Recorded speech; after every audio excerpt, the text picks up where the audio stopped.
스웨덴에서 좋은 소식이 들려와 기분이 좋습니다.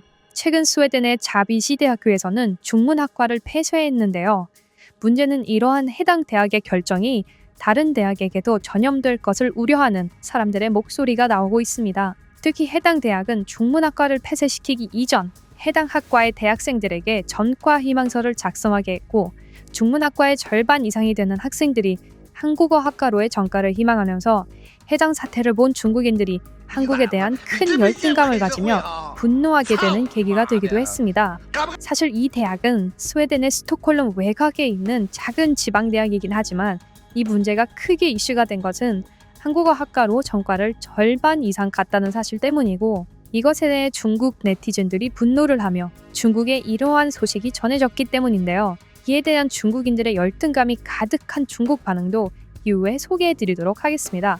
우선 스웨덴의 자비시 대학 중문학과에 다니고 있던 한 학생이 올린 아티클 먼저 소개해드리겠습니다. 해당 글의 내용 바로 시작합니다.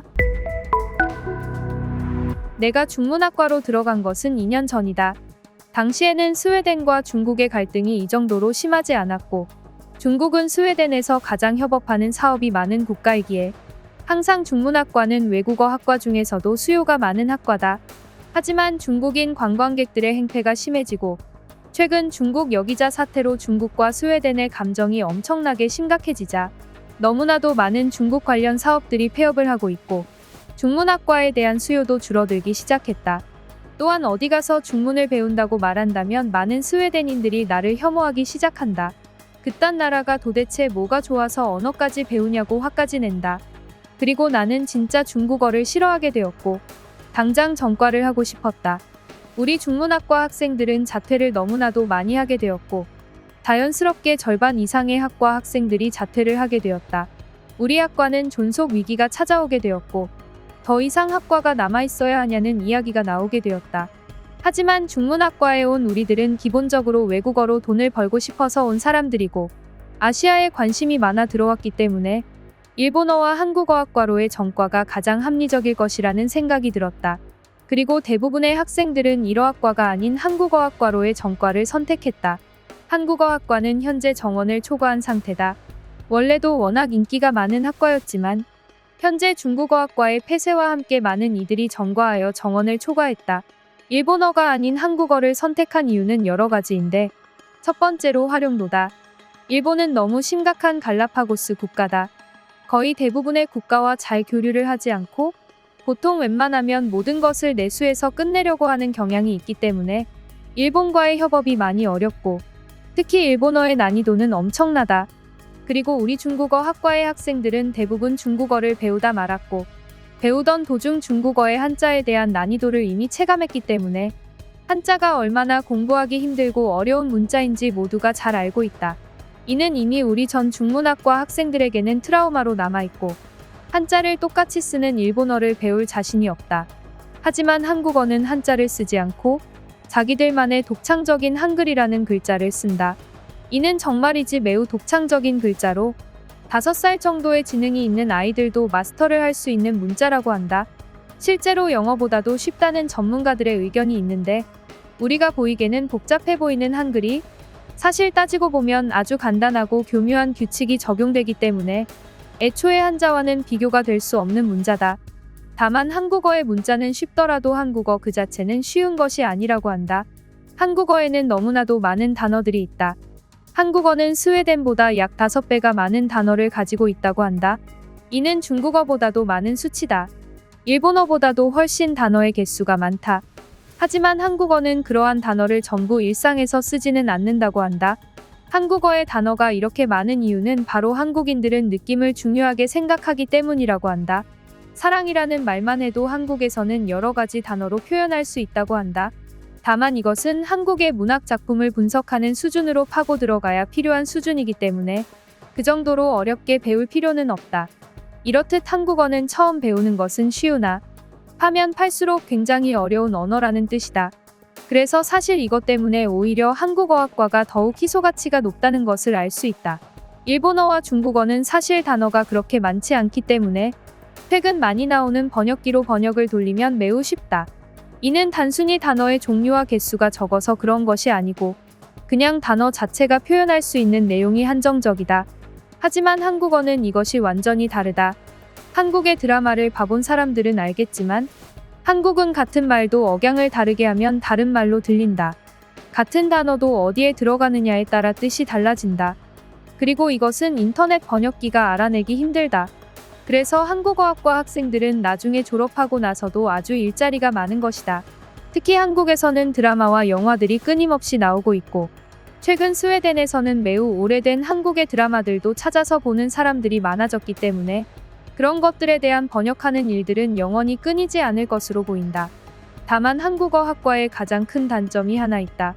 이것은 매우 치명적인 단점인데 한국어는 어릴 때부터 친해지는 사람이 많다는 것이다.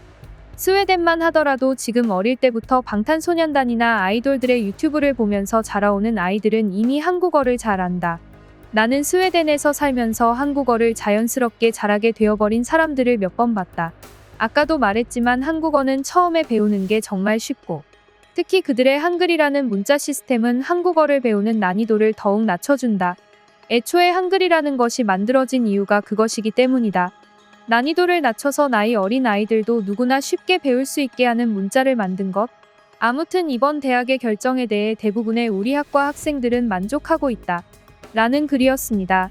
하지만 이번 사태에 대해 중국인들은 매우 분노했는데요. 한 중국인의 댓글은 이러했습니다. 스웨덴의 중국인 캔슬 행위는 끝나야만 한다. 스웨덴 학생들의 중문학과 자퇴는 중국에 대한 모욕행위다. 또한 중문학과를 자퇴한 뒤 한국어학과로 전과하는 학생들의 행동은 중국을 매우 무시하는 행위로 간주될 수밖에 없다.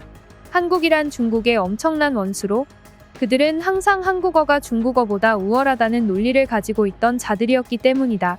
하지만 한국어는 배워봤자 쓸모가 없다는 것을 알아야 한다. 중국어는 이 세상에서 가장 많은 사람들이 모국어로 사용하고 있는 언어다. 중국어를 배우면 10억 명이 넘는 인구들과 언어 소통이 가능한 것이고 한국어를 배우면 단 5천만 명도 되지 않는 정도의 사람들과 대화가 되는 것이다. 이렇게 말하면 또 중국과 한국의 컨텐츠 파워를 들고 욕하는 사람들이 있는데 한 5년만 기다려보기를 바란다. 넷플릭스의 한국 드라마는 전부 사라지게 될 것이고 중국의 드라마와 중국의 팝송이 전 세계를 제패하게 될 것이니까 그날이 되면 우리 한국어학과 스웨덴 학생들 불쌍해서 어떡하나. 중국어학과 폐쇄시킨 거 엄청 후회될 텐데 왜 바꾸는 것마다 망하는지 후회하면서 자책을 엄청나게 많이 하겠구나. 하지만 이것도 그들의 업보다. 중국은 날이 갈수록 전 세계를 제패하는 강국이 되어가고 있다. 우리에게 한국이라는 나라는 사실 신경도 쓰이지 않는 국가다. 한국의 컨텐츠 파워가 강해서 문화가 널리 알려지고 있다는 것은 사실이다. 그것에 대해서 우리는 인정을 하고 있다. 하지만 그것은 우리 중국이 한국을 봐주고 있기 때문이다. 중국은 현재 한국을 완전히 놔두고 있다. 하지만 한국인들은 이것을 알아야만 한다. 그들은 우리의 속국이었다는 것을. 중국이 마음만 먹으면 한국의 모든 것은 중국의 것이 될 수 있다는 것도 알아야만 한다. 이러한 사실은 중국과 한국만 알고 있는 사실이고 스웨덴이나 다른 나라 사람들은 모르고 있기 때문에 다들 그냥 한국이 대단한 나라라고 생각하고 있을지도 모르겠다. 하지만 그 실상을 잘 파헤쳐보면 한국이란 그저 독립심이 강한 중국의 어느 도시 중 하나라는 것을 알게 될 것이다. 그리고 한국어는 실제로 중국의 사투리였다. 중국에는 중국 고유의 조선족이 있었고 조선족이 그들의 언어를 퍼뜨린 곳이 바로 한국이다. 조선족의 조선어는 중국의 사투리였고 그것이 한국에 퍼진 것이다. 그리고 한국에서 한글을 만들었다지만 한국의 당시 기록들은 많은 전쟁으로 인해 불태워졌기 때문에 사실 한국이 한글을 만들었다는 기록도 확실히 믿을 수가 없다. 스웨덴 사람들은 자기들이 선진국 사람들이라면서 깨어있는 척 엄청 하면서 똑똑한 척 하는데 사실 그들이 알고 있는 것이 정말 한정적이라는 것을 느낀다. 한국이라는 나라를 그만 좋아하기를 바란다. 그만 좋아하고 실제를 보기를 바란다. 중국에 대한 캔슬을 그만두고 다시 중문학과를 살려야 한다. 라는 댓글이었습니다. 이 댓글은 스웨덴 사람들에게 하는 말처럼 보였는데 영어나 스웨덴 글로 써야지 스웨덴 사람들이 볼 텐데 그냥 중국어를 썼더라고요. 이게 중국 사람들은 이런 게 심하거든요. 자기가 중국어를 하면 다른 나라 사람들도 다 알아볼 거라고 생각해요. 그래서 한국에서 여행 온 중국인들도 한국 음식점에서 한국인 종업원한테 중국어를 쓰는 경우가 많아요. 참 웃기죠. 그들의 막무가내 성격이 웃기다면 좋아요를 눌러서 표현해주세요. 얼마나 많은 분들이 중국인의 행동에 어이가 없으신지 보고 싶습니다. 라고 말하면 좋아요 눌러주시겠죠? 그럼 지금까지 뉴스폼의 안 기자였습니다. 감사합니다.